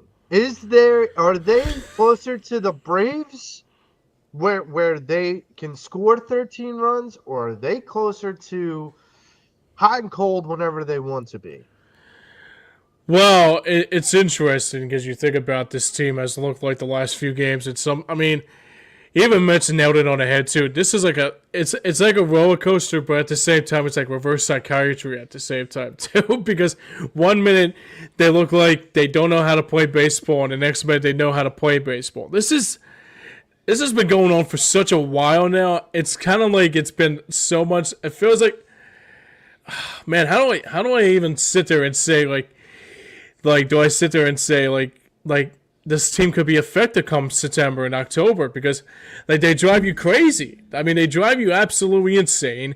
I mean, like 1 minute they look like they are like a World Series contender, and the next minute, they have like clunkers like the games like they had against the Astros. I mean, this is the thing that drives me crazy about this team too, is that the inconsistency. It's like it's not even inconsistency. It's more like it's like feast or famine sometimes with this team, because it's just like 1 minute like they look like they know what they're doing, and then out of nowhere they have like bad games, and it's just like, wait, so you want to go for the 5-run homer, and then the next day you do have the 5-run homer. It's like I can't I haven't seen. I mean, I can't even imagine what the next few months are going to be like come September and then October come around, hopefully, when the Red October hits. But hopefully, the one thing that there will be a positive to come out of it is that when the Phillies start to hit their stride, like that's going to be the most important key. But I will say this, though. What the Phillies really need to do this season to continue to try to become better every chance they get. Yeah, this was an up and down kind of month. July is coming around. August is coming around. The trade deadline's coming around too. The Phillies, what they need to do. I mean, there's a lot of people that say they rather be. I would rather the Phillies be more sellers than buyers. The difference is with this team, it's just that you got to find what you're made of. You got to find what your team is made of. I mean, I don't want to give up on this team, because sometimes I say this team's expected the way that they lose sometimes. It feels like that it's more expected that they're going to make another disappointing run come October comes around. But honestly, I mean, I can't say without a doubt. I mean, it confuses the living shit out of me. Pardon my French, but it's the truth. Well, here's my thing. I feel like with this team, you deal with the Astros series, and then I go back to earlier in the season with the Dodgers series, and I go, okay, is that really the same team? Thanks for the shout out, Nick. Appreciate it. I hit that like and subscribe button, buddy. Yes. And so, like, I'm not entirely sure. But here's the thing that still boggles my mind. They had the real shitty series with Houston, and yet they're still a top 5 team in the majors. How does that happen? How is that possible? I don't understand it. That's what I think confuses me the most, is that I'm like, wait, huh? Like, we had one run in like 28 innings of work. And so I'm just like, what? Like, we should be far worse than that, but we're not. And this is why I think we are, because they are these like drive you nuts identity crisis team that you don't know who these people are. So I only hope that when we get to October, that these guys put it together. That being said, the guy that needs to come through to put it together is Bryce Harper. The guy needs to get back on the field, in my mind. I'm worried that this injury is worse than they're letting on. Mitch, I got to ask, what are your concern levels Where are you at with Bryce Harper and his injury? What are your concern levels? My concern level is that, like you guys were stating last week, James was stating every single injury that Bryce Harper has had throughout his career. Yep. And it's just like, it's just the nature of his body, man. It's just like what his body goes through, and it sucks. So, is he able to get back healthy to what he was? I don't know. But if the Phillies can pick it up without him and get to the postseason, and then Bryce Harper comes back fully healthy, ready to go, it may be a different team, but I don't know. It's pretty scary right now with Bryce Harper with these injuries. Yeah, man. Yeah. Here's the thing. When James brought up those injuries, first off, I had no idea it was so many. And Right. number two, you're right, Mitch. In the way he plays, I kind of liken it to Allen Iverson. And I know this is the second Allen Iverson reference this show, but the idea with Allen Iverson is that his body would not be able to hack the amount of punishment he would get. Look, unlike the NBA now, the NBA when Allen played had Shaquille O'Neal, Dikembe Mutombo, these guys that were monsters, and AI was considered the giant killer, but that didn't come without a cost. His body took a lot of the beating, and you got to kind of understand that with Bryce Harper, the way he plays, just the mentality he plays with, the ferocity that he plays with, that is, part of the reason why his body breaks down. Because, dude, you don't want to tell the guy, hey, ease up, because then you don't know what kind of Bryce you're going to get. You don't want to tell him ease up because of your injury. Or because of your health, and we want to we moved him to first base so that we could hold on to him longer as a healthy player versus being in the outfield. However, it's interesting to me that in Houston he was shagging fly balls in the outfield again. So that makes me kind of believe that, and Bryce Harper was quoted prior to the season that if Pete Alonso wanted to come to the Phillies and they wanted to sign him, Bryce would be more than willing to step aside at first base and go back out to the outfield if it meant bringing a player like that in. Now, that being said, I don't know if whether Bryce stays at first or moves out to the outfield, whether that will save him. James, what do you think? Well, to answer your guys' question about Bryce Harper's injury, I know I brought that up with the injury front a couple weeks ago about how much his injury front was really a cause for concern. But then I saw last night that I think it was the pregame saying that he was moving in a positive direction, and that's great and all that. I think that's a great thing to see him actually starting to do better in his in other game. I mean, I always say this with Bryce Harper, is that if he comes back fully healthy from that injury that he suffered, the question is that can he sustain being more healthy after the more and more, when he comes back, is it going to seem like that he's going to be around for another full year after he comes back from this injury? Because I want to believe he will come back fully healthy, but at the same time, it just feels like every year I'm gonna be on the straddle on the fence to think either that he's gonna look healthy one minute, and the next moment he's gonna suffer another injury. I mean, I don't want to sound like it's gonna be another Joel Embiid thing, and you're waiting for that other injury to happen again, but.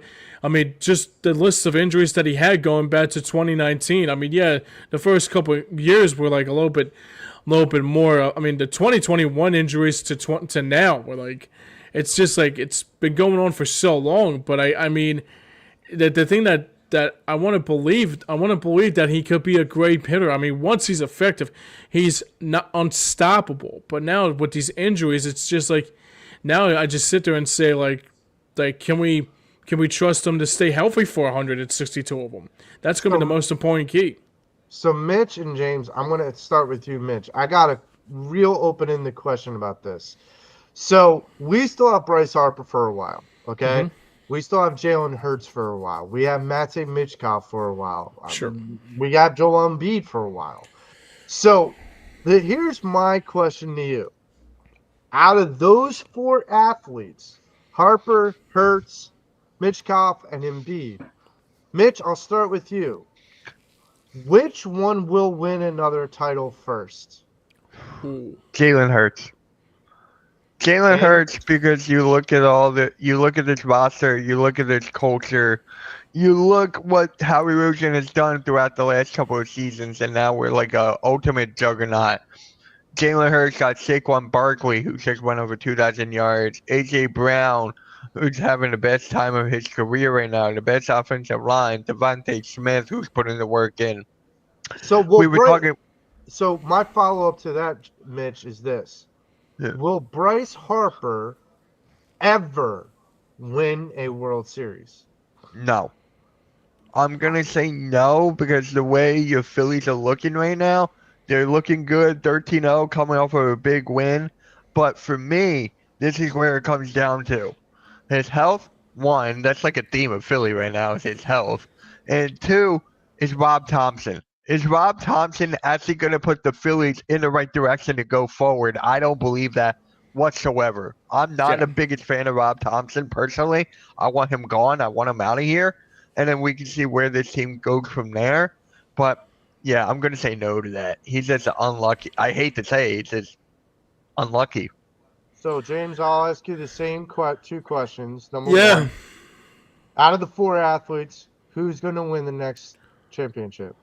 Well, it's already been said. I think like we are all in agreement here. I think it's going to be Jalen Hurts again because you think about what Mitch said about like the team that he has around him, like the Saquons and the AJs and even Sirianni and Fangio, and the list goes on and on. I mean, Kevin Patillo will be I'll be anxious to see what he has in store with his offense coming up this year, what Jalen Hurts will look like.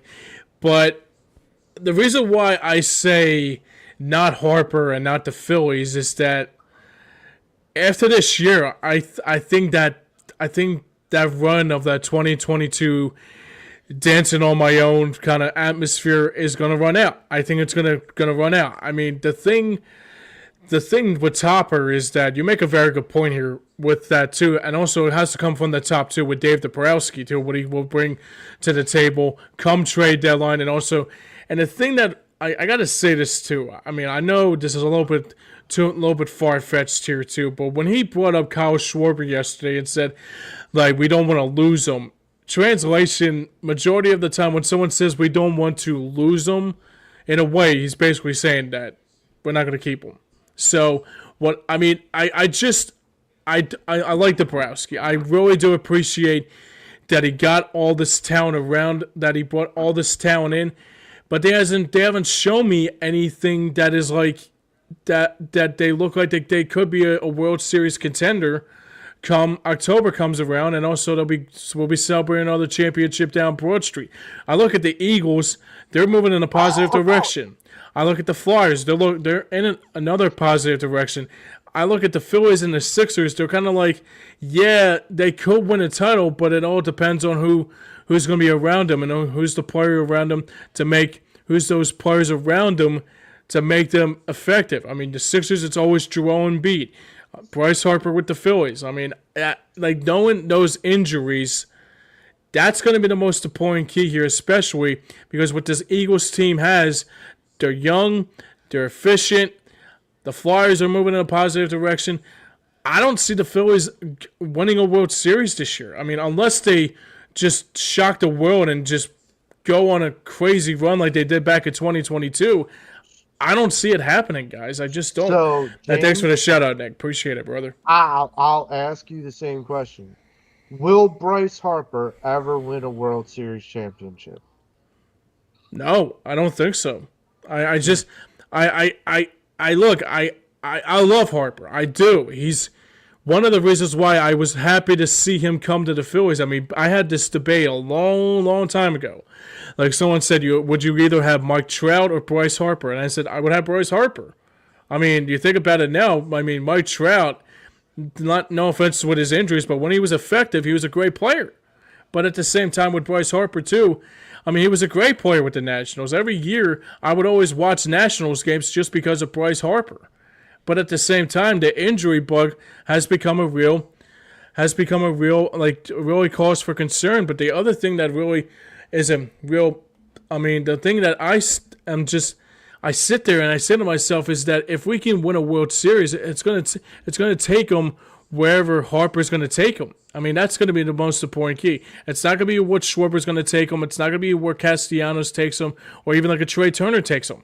It's going to be taken where Bryce Harper takes them. If Bryce Harper continues to decimate himself with injuries, it's going to be a cause for concern. And I think the other thing too is that that's going to be the most important key too, to go one step further. Anyway, we got a comment here. So Positive Philly Productions says he's excited about the new Flyers picks and Nesbitt and Matone. What's the guy's? What was it?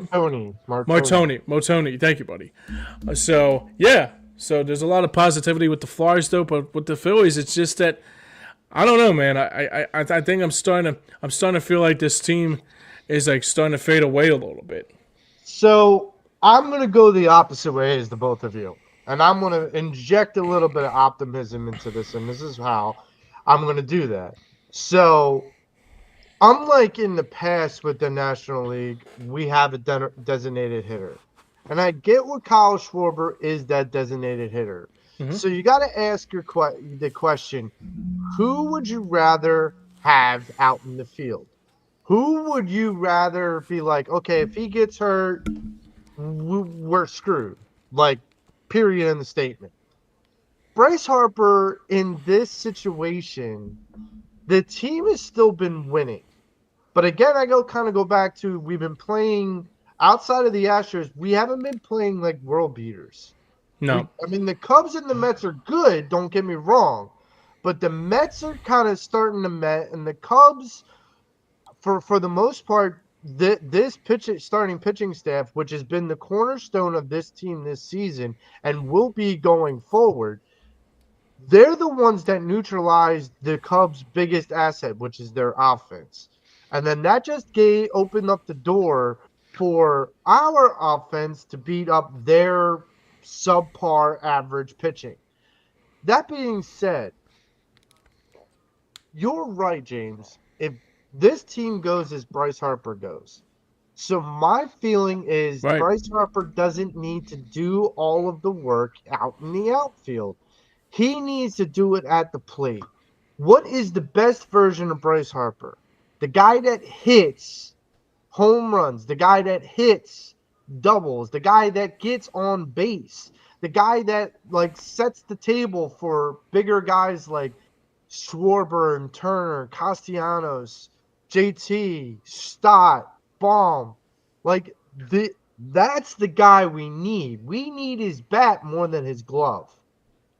I think if we start to contemplate putting someone like Kyle Schwarber back out in the outfield more often as a trade-off to keep someone like Bryce Harper healthy and focused on just one thing, hitting the hell out of the baseball. You go back to 2022. What's the most iconic highlights of the 2022 season, Mitch? What's the most iconic highlight of the playoff run in 2022? James, I'm going to let you go first, and then I'll go after. Well, news. It's a two-part answer here. So the first one is Bedlam at the Bank with Bryce Harper going back to 2022, and believe it or not, Mitch, I don't think you noticed, but I actually did an interview with Kevin Stocker during Game 3 of the World Series that year. So I was like, I asked him a couple questions, like, say, how do you compare this team to '93? And he gave me a good, honest answers about this team. And I said to myself, is that I would have thought they would have won that World Series that year the way they were playing, and I thought they were one win away shy. And I think it was that game. It was a game 4. They had a combined no hitter, and then game 5 they just either. I mean, that was a weird night. Gonna admit. I mean, they could have made that World Series like that games 3, 4, and 5. I mean, obviously he was here in Philly, but they could have made game 5 probably on that Friday night, because you think about it, the Eagles were playing Houston up at Energy Stadium that night in Houston, and I was like flipping back to the dial. It was either Maryland Mike with the Eagles on Thursday Night Football, and then you had the either the Phillies were on like either 12:10 or KYW News Radio 1060. I mean, it was a weird kind of night to say the least. But the thing is too is that I want to go back to. I mean, look, I would kill to have that Phillies team back to see they have in store for the upcoming 2025 season. The question is though, who's going to lead them there? I mean, is it going to be Harper? Is it going to be Schwarber? I mean, obviously they had Rhys Hoskins back then, which, by the way, I would have brought back Rhys Hoskins if that was the case, of not knowing about Harper's injury status. But overall, I mean, the thing that the Phillies really need to do more than anything is that if they want to get back to that 2022 feel, is that they had to find their edge and also had to find what they have in store. So more importantly than anything like that, those are my two important answers here, especially, is that if they want to get back to 2022's feel, is that they have to start now, because that window, like even someone on Positive Phillies said it says our window's unfortunately closing on that thing too. So I agree with Positive Philly Productions on that one too. So Mitch, you have the floor. So for me, it would never get back there as long as Rob Thompson is here. I'm telling you, I just don't see the Phillies going anywhere with him here. I seriously don't. If we need to make a major change, if somehow, some way, we don't make the playoffs, a big change has to come in place, and that has to be Rob Thompson. Yeah. So Rob Thompson is definitely on the hot seat. I'm just throwing that out there right now. I think Dabrowski's on the hot seat too. Good admit too. Yeah. I disagree with the Rob Thompson thing, and this is why, because I liken it to an analogy I had said a couple months ago, and that is, you could give a master chef a recipe for a great dish, and they have all the skills and talent to be able to do it, but then you give them really lousy ingredients. The dish is going to look good, but it's going to taste horrible. Mm-hmm. What that basically means is Rob Thompson, when it comes down to certain aspects of this team, he has aspects that look good. Bryce Harper, Kyle Schwarber, Castellanos, you just named a whole bunch of them. Mm-hmm. But then you have the bullpen. And that's where the meal tastes horrible. Mm-hmm. Because you don't have enough. It's not how you start a game, it's how you finish a game. Right. It's not how you begin it, it's how you end it. Right. So here's the thing. When Rob Thompson has nothing to play with out there, what do you think Rob's doing? He's saying, okay, I got to go talk to the cornerstone of this team, which is the starting pitchers. And now I have to go tell them and ask them that they have to play longer because we don't have a bullpen. Right. Because my general manager hasn't given me one. Because there was a guy that made a mistake in Alvarado. But when you take one piece away, it shouldn't crumble the whole rest of the bullpen. The fact of the matter is that it's great that you brought in Luzardo. It's great that you brought in some of these other guys, but you didn't bring anybody to replace Hoffman. You didn't bring anyone that could replace, Sir Anthony Dominguez. You didn't bring anybody to replace Carlo Estevez. You didn't bring anyone Joe Ross is not the replacement. The guy that we just released, Carlos Hernandez or whatever, he's DFA. You're basically filling holes. Rob Thompson is filling holes on how to finish a game. He's putting someone like Tywin Walker in there. There's conversations of him putting McAbel in there. There's conversations of him putting Aaron Nola. These are starters. These are not bullpen guys. So now Rob Thompson has to get cute with it because the GM hasn't done his job yet. So I disagree with the idea that Rob Thompson hasn't done enough in the sense that what is he supposed to do? The offense is the offense, and the starting pitching is the starting pitching, and he coordinates all of that, and effectively so. That being said, the bullpen is a piece of garbage right now. I mean, they don't have anybody that's reliable. Orion Kirkring can get rocked at any moment in time. Someone like Joe Ross has been up and down, up and down, up and down all year long. Who else? Lazard? Like, what are we putting out there? So I ask you, Mitch, like, how much responsibility does Rob Thompson have on how good or bad that bullpen is? So from here, you want to read this comment first? Yeah, sure. So Philly halftime checks in. He's also a good companion of Mitch Kofsky. So check him out. Him and Mitch and at the end of the show after this show goes final. So he comes in and says, "How come Rob doesn't play small ball? He has to know when the pull is starting pitching when that guy is in and over his head." So I'll let you answer that question, or you can follow up with what you were going to say.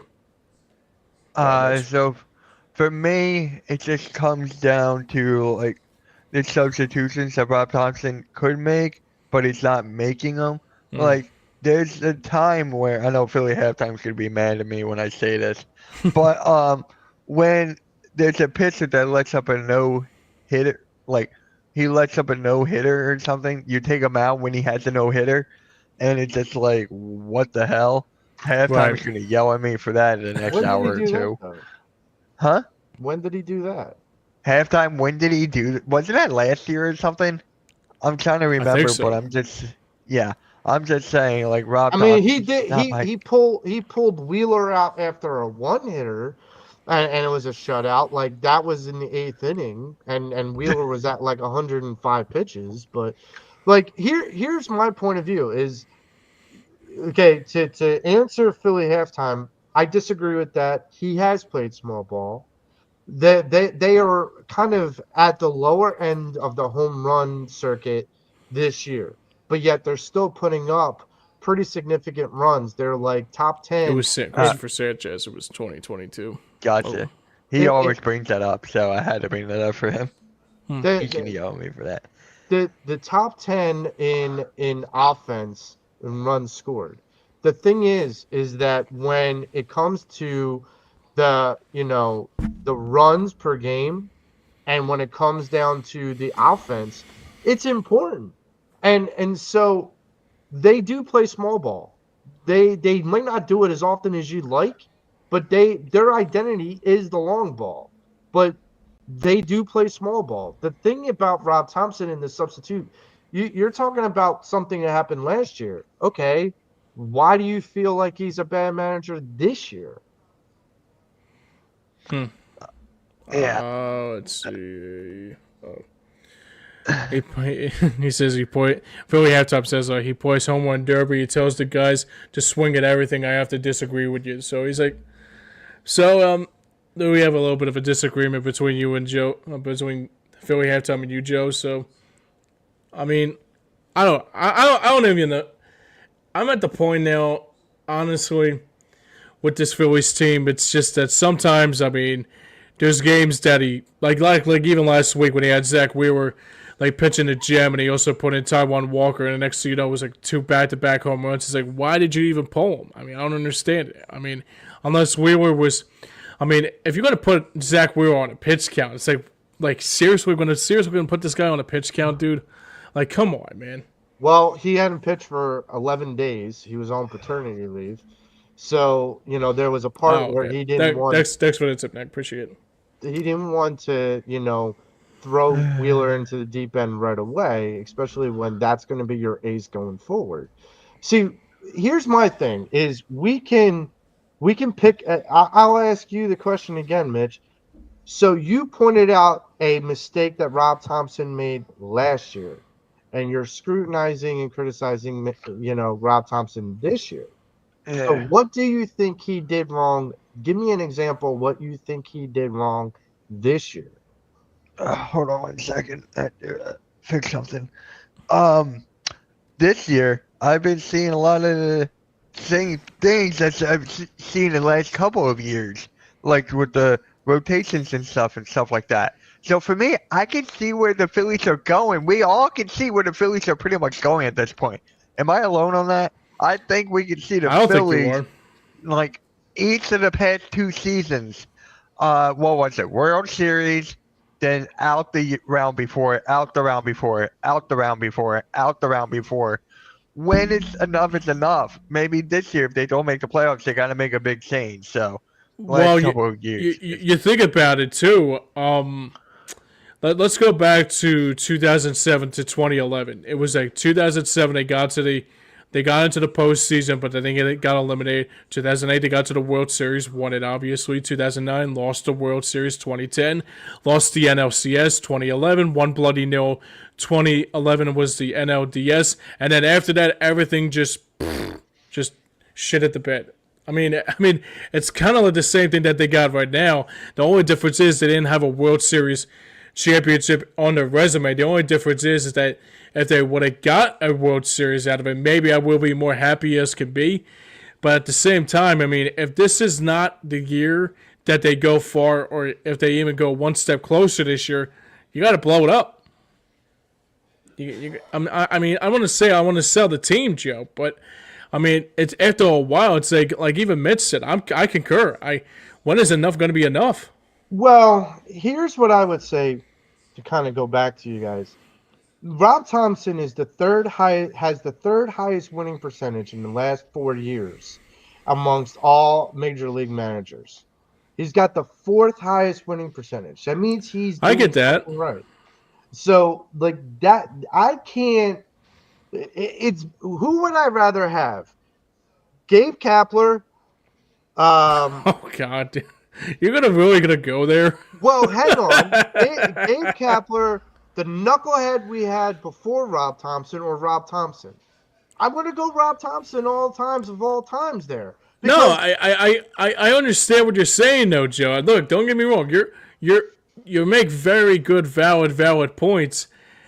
But Joe, I mean, the Joe Girardi thing, that was like it was a joke. I mean, and I mean, like if you know it's me, I would go after Tito. I would have if I knew Terry Francona was going to be managing again, I would have gave him a call. I would have loved to have Terry Francona here. I am still of the perspective that the guy that needs to go is Dave Dombrowski. I agree. I agree. We gave Super Dave 3 seasons to do something, enough of something as far as the trade deadline. The trade deadline is fast approaching. Do either of you have an idea of, like, do either of you have confidence that Dave Dombrowski is going to make a splash in this trade deadline? Mitch, do you think he's going to make a splash? I don't trust this organization as a whole. How about that? I don't trust this organization as a whole. So a change has to be made. That's all I'm going to say. I'm not even thinking about the trade deadline. I'm not even thinking about the postseason. I'm just thinking about.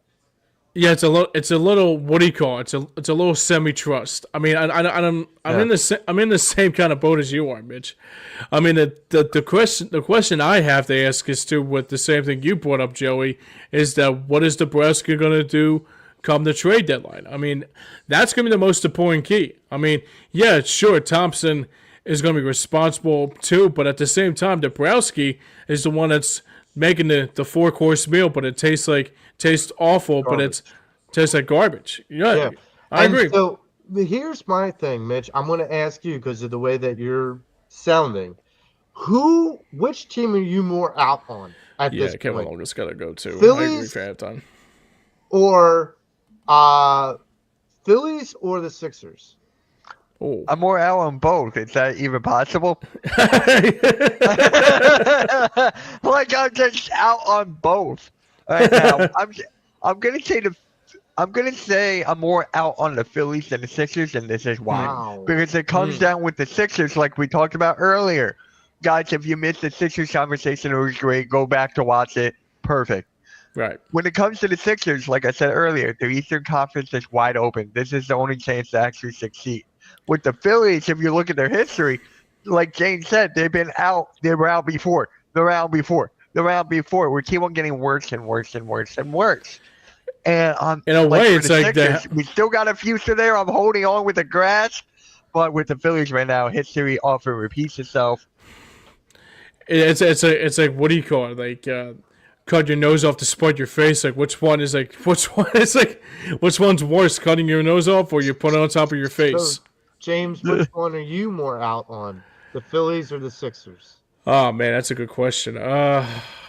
I still got to say the Sixers, but overall the Phillies are close though. The Phillies are right on the edge of the knife. I mean, I'm not gonna lie to you, but the only reason why the Phillies I'm giving them a little bit of a pass is because they always get back to the postseason. That's it.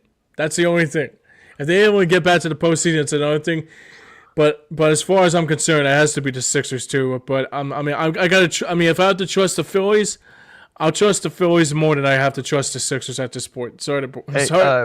Really quick, shout out to my dad right now. He's at a soccer game at the link, and he's just showing me a video right now. Yeah, wow.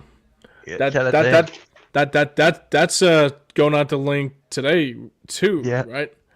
Yeah, Wow. he's there right now. Yeah. So, Mitch, you're a brother of this show now, so now I'm going to treat you like one. So, Perfect. Perfect.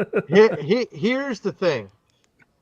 I feel like both the Sixers and the Phillies are going to make the playoffs. The Phillies this season, Sixers the upcoming season. This is what I have to say to you. So, you're out on the Phillies and the Sixers? Yeah. Mark this date down on your calendar. Because when the Phillies and the Sixers make the playoffs and make a run, I don't want to be hearing the rah-rah Mitchy poo, like, here come the Sixers and the Phillies too kind of cheers. No. No.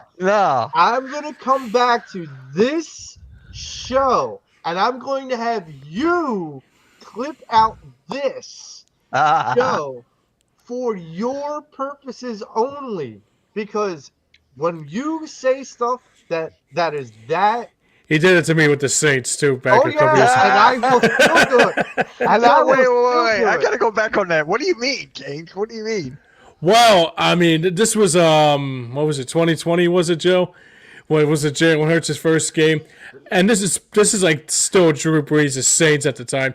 And No, it wasn't. It wasn't Drew Brees. It was no, you're right. No, you're the guy who was the runner, Tatum. Taysom Hill. Taysom Hill. Yeah. Okay. Well, I at first I thought that this will be a game, and this is like COVID year, no fans in the stands, and I'm thinking like, yeah, you know what? I mean, what they'll look like and see what they have in store. And I said to myself, I got to go with the Saints because the Eagles were playing really bad football. They were still dealing with the Carson Wentz headache. I mean, it was the first game of Jalen Hurts. And when you know it, Hurts has himself a great first game of his NFL career. And he hasn't forgotten it ever since. And it was 5 years ago, and he still brings me a new one because of it. Against at the time, and James rested his laurels on this. At the time, the Saints had the number one defense, and I said, Jalen Hurts is going to shred them. And he's like, you're out of your mind.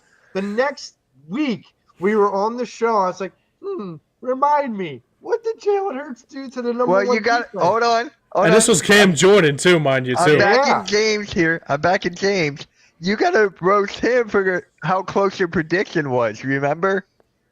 For that, remember the 14-3 Eagles? Oh yeah, but believe me, the whole. Oh yeah. The whole 15. show, I was 15-2. I got the Eagles at 15-2 in 2022. Yeah, I did. And like we all as a show were like, damn, James was right. Why was how the hell? We're never gonna live this down. We're never gonna live that down. But here's the thing, Mitch. One game, but actually, Joe, you know who they lost to, right? To make it the reason why they were 14-3, right?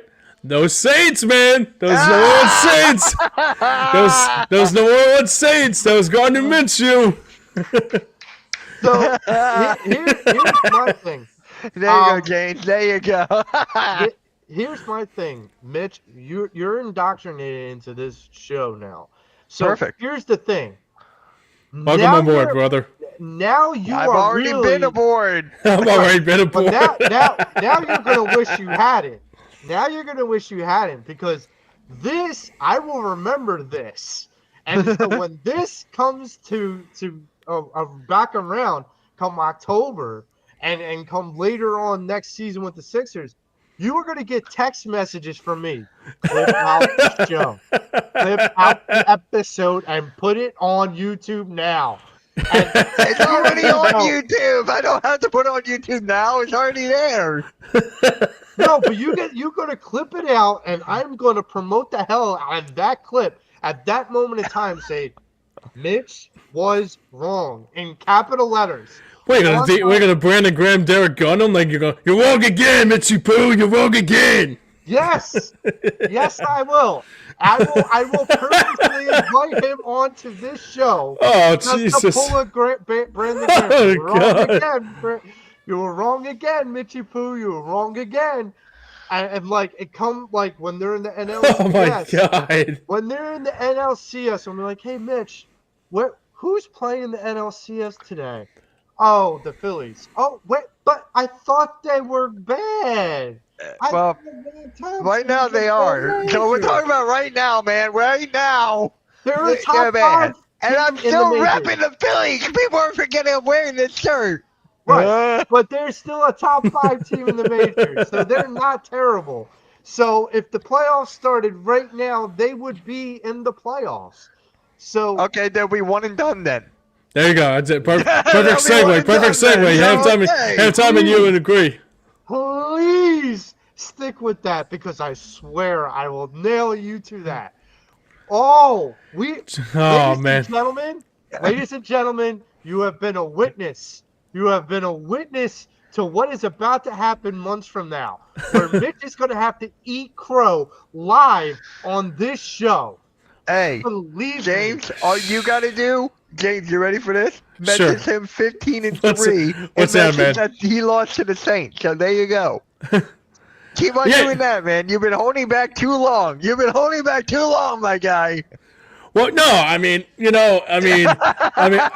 just noticed it right now because I said to myself, they could have been 15-2, but they lost to the friggin' Saints, and it was Gardner friggin' Minshew. I said it was the Saints. It was New Year's Day against the Saints. You know what? And here's the thing. You know what the ironic thing is? We can't have that debate anymore about the Saints because Kellen Moore's the head coach. And I like Kellen Moore. So I'm like, damn it, I can't even go against the Saints anymore. I'll tell you right now, if this was Steve Gleason, you would think differently, wouldn't you? Probably, yeah. Sure. I mean, Look, that is going to do it for our show today. We're going to argue more about this off air at some point in time. Oh, man. I'm sure. Great show. But Mitch, I will tell you this right now. I love having you on the show. I'm grateful for you to come on the show. And when you're wrong, you will be put on this show again. Hey, right now I'm right. As of right now, I'm right. So, you're top 5 team. You're wrong. Top 5 I'm team. right now. Are they in the playoffs yet? No. The playoffs haven't started yet. If the playoffs started today, they would be. If the playoffs started today, they would. So it would have been one and done then. Okay. I don't trust this organization with Rob Thompson. You keep thinking that. Okay. But that's going to do it for our show. I want to thank Mitch Kofsky for coming on and just completely, thanks, brother. Doing his thing. Mitch, where can people follow you? I mean, amongst all the hundreds of platforms that you go on. So, yes, guys, you can follow me on my main channel, Mitch Kofsky for Sixers. You can follow me on Hardcore Sports Network. where we're live right now. You can follow me on Hardcore Playing Rewind, our gaming channel, Stream Punk Sports PA. Fly like an eagle every Friday at 4. I don't know if we'll do it this Friday because it is July 4th coming up. So I don't know. We'll have to talk about that. But as of right now, Sixers and Phillies are both out. As of right now, man. Okay. All right. I gotta wrap the show. I can't keep going with this. Anyhow, James, I want to thank you for producing and being Likewise, brother. Thanks a lot, man. So for everyone watching, please hit that like and subscribe for both Stream Punk PA, our sister station, and this network, Hardcore Sports Network. I want to say before we get out of here, next weekend is the 4th of July weekend. We are not going to have a show. We are going to celebrate independence. We are going to cook some dogs and burgers. I'm cooking some ribs. Nice. And we are going to celebrate the nation's birthday. I will eat those as the Phillies and the Sixers do not make the playoffs. I'm trying to stay locked in here. So, hey, don't become Jordan Davis now. Don't become Jordan Davis now. Yeah. Don't with my Bulldogs. Come on. Don't do that. I mean, at least they won a couple national championships. Remind me again, how many Michigan players do the Eagles have? Here's the question. How many Super Bowls do the Eagles have right now? Doesn't care. We got 2 Super Bowls now. We do have a Michigan player. We do. For Mitch Kofsky, James Scores, I'm Joe Marks. Everybody, have a good and safe Independence Day. We'll see you in 2 weeks. This is the Patterson Ave Sports Show, and we are out. See you on the other side, guys. Happy 4th.